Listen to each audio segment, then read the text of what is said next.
South African soldiers deployed in the Democratic Republic of Congo have been accused of sexual abuse. The UN stabilization mission in the heart of Africa, MONUSCO, says that they have since been suspended. We take a look at this and speak to defense analyst and director of the Center for Military Science at Stellenbosch University, Dr. Moses Kanyile, and Defense Web editor Guy Martin. Thank you very much to both our guests for your time this afternoon. Dr. Kanyile, perhaps let's start with you, and you can help us make sense of what we know about the current consignment of soldiers in the heart of Africa. Thank you. Good day to your viewers, and thanks for having me. And good day to my colleague Guy. South Africa is part of a peacekeeping mission in the DRC, Democratic Republic of Congo, where it deploys about 1,100 soldiers, and they are there to help the government of the DRC to stabilize, so that they can exercise full government control over the whole territory. Guy Martin, this is a report that was done by Defense Web. While this is nothing new in terms of allegations leveled against South African soldiers, what do we know about this latest incident? Good afternoon, and thanks for having me. So the United Nations has not revealed all the details, but from what we know, 8 South African soldiers were found to be visiting a brothel. And when the UN police essentially came to investigate these reports, there was a scuffle between the South African soldiers and the UN. And this is why the charges against the South African soldiers implicated are quite serious. Because in the past there have been other episodes of sexual abuse and exploitation by South African troops, but we haven't seen such resistance and aggression from the South African soldiers deployed there. So for the last 20 years, the MONUSCO mission in the DRC has been grappling with incidences of sexual exploitation and abuse by peacekeepers, not just from South Africa, but from at least a dozen troop-contributing countries. Research indicates that South African and Tanzanian soldiers are mostly responsible for hundreds of allegations of sexual abuse and exploitation, but other countries like Uruguay have also been implicated. So this is not a new problem. It's been around for quite some time, and there are various efforts aimed at combating this scourge. So the United Nations, they've got a zero tolerance policy, and in light of the seriousness of the most recent accusations, those 8 South African soldiers are being repatriated home to face the consequences of their actions. You speak of the bars and brothels. According to your report, some are named Soweto, Bloemfontein and Cape Town that have sprung up near the MONUSCO base. You rightfully mentioned, Guy, that this is not a new problem, but you mentioned this time around there seems to be resistance and aggression on the part of the soldiers deployed there. What does that mean? So this means that there are most likely going to be additional charges that those soldiers will be facing. So there are several different things that they can be charged with. For instance, disobeying orders, disobeying curfew violations, going against the SANDF criminal code.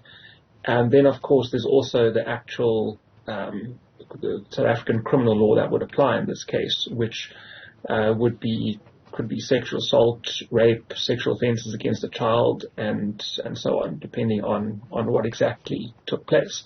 So it's likely that these soldiers will be hit with quite a few charges. We're not sure exactly what yet, but I think they're going to be in a fair bit of trouble after this.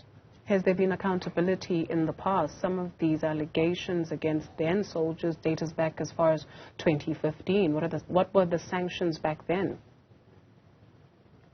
So South African troops have been sanctioned for past misdeeds, and Yeah, there have been sort of fairly isolated incidents in the past. If I remember correctly, about half a dozen, no more than half a dozen cases a year from about 2017, 2018, 2016. So it's been ongoing. The SANDF has tried to curb the problem, but obviously not with much success. Now, I'm not sure what exactly the punishment will be this time, and if it will be effective in stopping soldiers from engaging in this behavior again. So it remains to be seen whether an example will be made of these soldiers, because in the past the punishments obviously haven't led to a deterrent effect. Dr. Kanyile, there has been suggestions from some sectors of society that perhaps there needs to be a rethink in terms of the conditions that soldiers from the country are faced with when they then are deployed, not just in the Democratic Republic of Congo. What has your assessment been? Yeah, maybe before I get to that, I think it's important to bring context to the discussion, especially as it relates to sexual offenses committed outside of the country and those that are linked to peacekeeping missions. As a point of departure, the UN does not allow any sexual relationship with the locals under any circumstances whatsoever.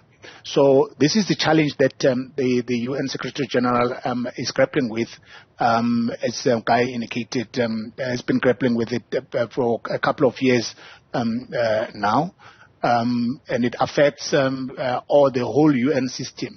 In fact, as of 2022, there were about 243 reported cases that they had to deal with from the whole UN system, meaning like your WHO, when they go to deal with, to provide support to about Ebola and things like that. So the reason why it is prohibited is because you're dealing with people who are vulnerable and they need protection. When you are there as a peacekeeper or as a WHO representative, UNCHR representative, you then compromise the trust that people have in you. So, regardless of the nature, the consensual nature or transactional nature of a sexual relationship between the UN deployee and the local, it is prohibited. So the other nuances that Guy indicated might just aggravate the situation. But by just getting us a report that people are having those relations, then there is a channel to be followed. Back to the question as to what has been happening thus far.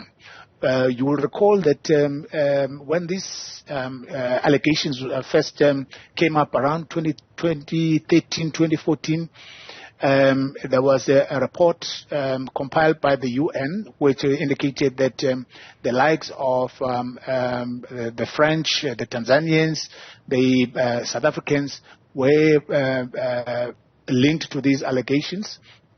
And then in 2018, the South African Parliament went over there to check what is happening at MONUSCO in particular, which is in the DRC.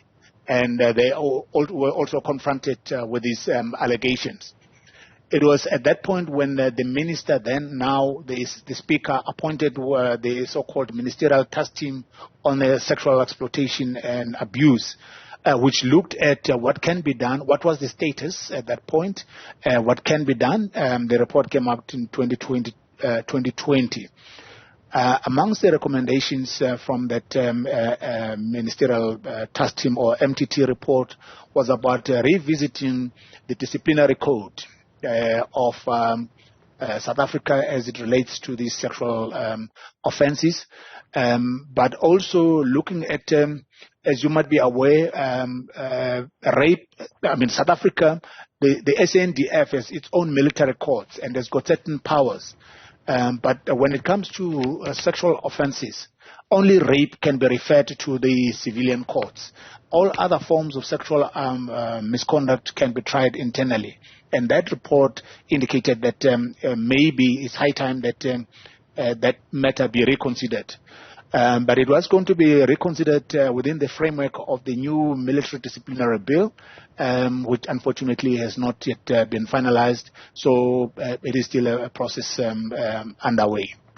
Thank you very much to both our guests. Defense analyst and director of the Center for Military Science at Stellenbosch University, Dr. Moses Kanyile, and Defense Web editor, Guy Martin. More news for you in a few moments.